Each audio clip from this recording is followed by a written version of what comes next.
Assalamualaikum warahmatullahi wabarakatuh. Nama saya Amanda Putri Darwis, NPM saya 202102448. Di sini saya akan melakukan tugas akhir, yaitu merangkum video dari 1 sampai ke 13.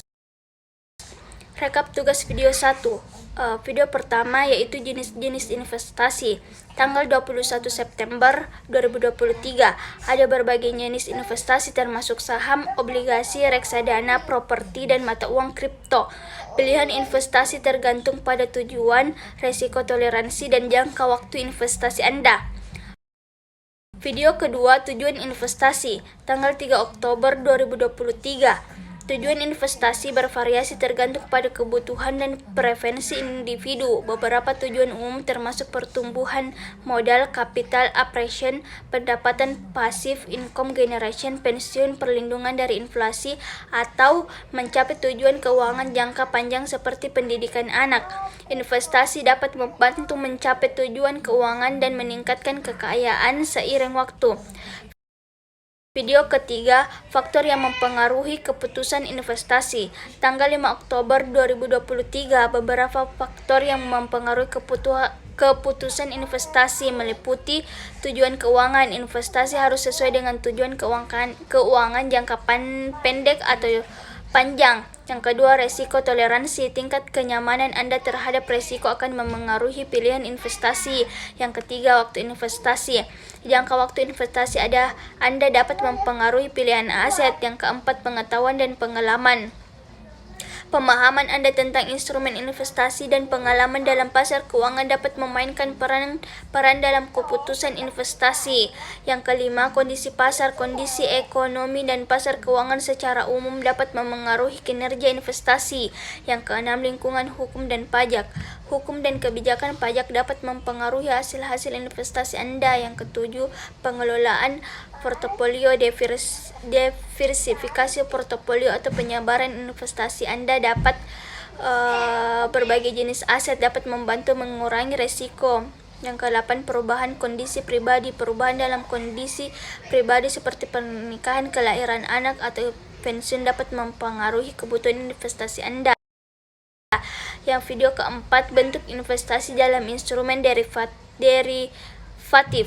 Tanggal 12 Oktober 2023. Yang pertama itu opsi atau option, kontrak yang memberikan pemegangnya hak, bukan kewajiban untuk membeli atau menjual aset tertentu pada harga tetap. Yaitu kedua, future kontrak.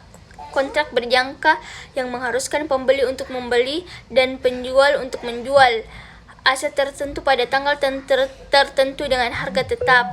Yang ketiga itu swaps, kontrak di mana dua pihak setuju untuk saling menukarkan arus kas atau aset. Yang keempat itu forward kontrak antara dua pihak untuk membeli atau menjual aset pada tanggal tertentu di masa depan dengan harga yang telah disepakati sebelumnya. Video kelima yaitu bagaimana cara memilih instrumen investasi yang sesuai dengan tujuan investasi dan profil resiko, yaitu tanggal 19 Oktober 2023. Memilih instrumen investasi yang sesuai dengan tujuan investasi dan profil risiko melibatkan pertimbangan yang hati-hati. Yang pertama itu tentukan tujuan investasi. Yang kedua, kenali profil risiko Anda. Yang ketiga, pelajari instrumen investasi. Yang keempat itu diversifikasi portofolio. Yang kelima itu pertimbangkan jangka waktu investasi. Yang keenam, perhatikan kondisi pasar. Yang ketujuh, konsultasikan dengan profesional keuangan. Yang kedelapan itu pemantauan dan penyesuaian. Video ke-6, teori dalam dunia investasi, yaitu tanggal 27 Oktober 2023. Dalam dunia investasi terdapat beberapa teori yang menjadi dasar bagi para investor.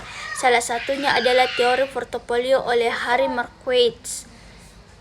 Teori ini melibatkan konsep-konsep seperti tingkat pengembalian yang diharapkan dan tingkat risiko. Teori-teori sebagai dasar mengembangkan strategi investasi yang sesuai dengan tujuan dan toleransi risiko Anda. Video ke-7, pelaku pasar modal, tanggal 2 November 2023. Pertama itu investor individu, orang-orang yang secara pribadi berinvestasi dalam saham, obligasi, atau instrumen keuangan lainnya. kedua institut keuangan, bank, perusahaan asuransi, dan lembaga keuangannya.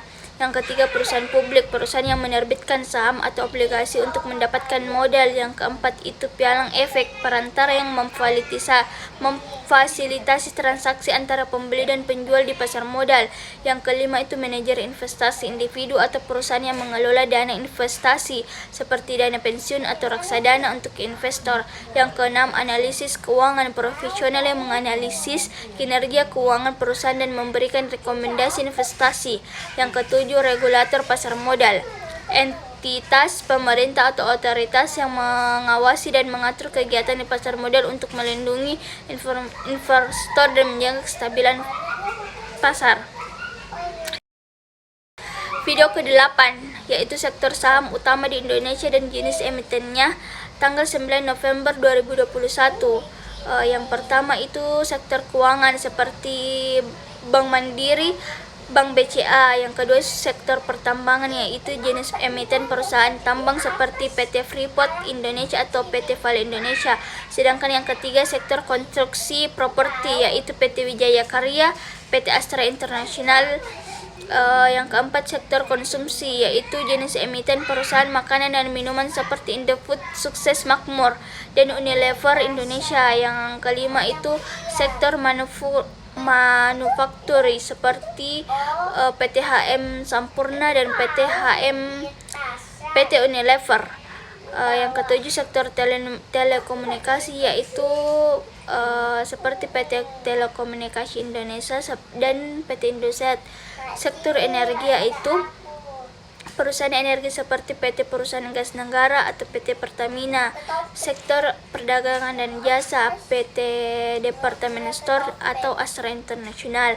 Yang kesembilan sektor kesehatan seperti perusahaan kesehatan dan Kalbe Farma. Sektor keamanan dan jasa seperti perusahaan keamanan seperti Sector Selection Indonesia.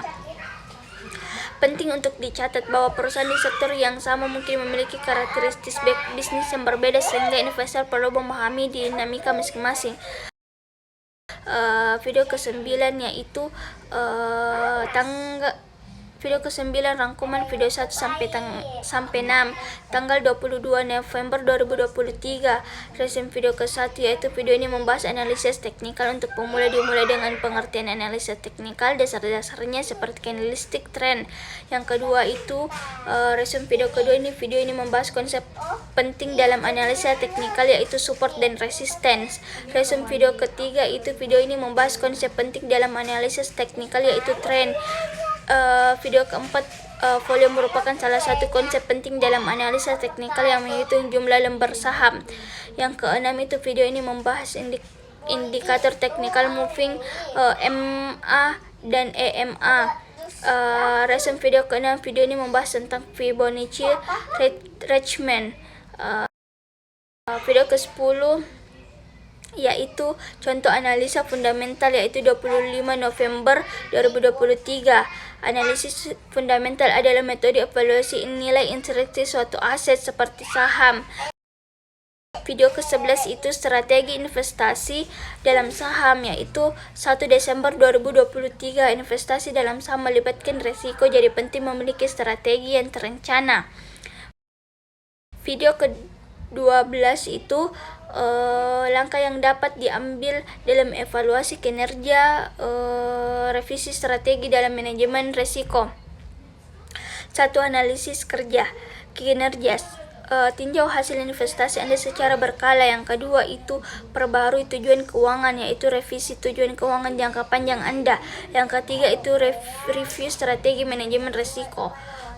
Tinjau strategi manajemen risiko yang digunakan, pastikan metode diversifikasi dan alokasi aset sesuai. Yang keempat, pantau peristiwa pasar. Yang kelima, tingkatkan pengetahuan. Yang keenam, evaluasi toleransi risiko. Yang kedelapan, rebalansi portofolio. Yang kedelapan, pelajari dari kesalahan. Video ke-13 menjelaskan metode untuk evaluasi portofolio seperti Sharpe ratio, Treno ratio, Jensen alpha, Sortino ratio, information ratio, tracking error, beta dan alpha, adjusted return, drawdown analysis. DCV, evaluasi faktor, dan yang lain-lain.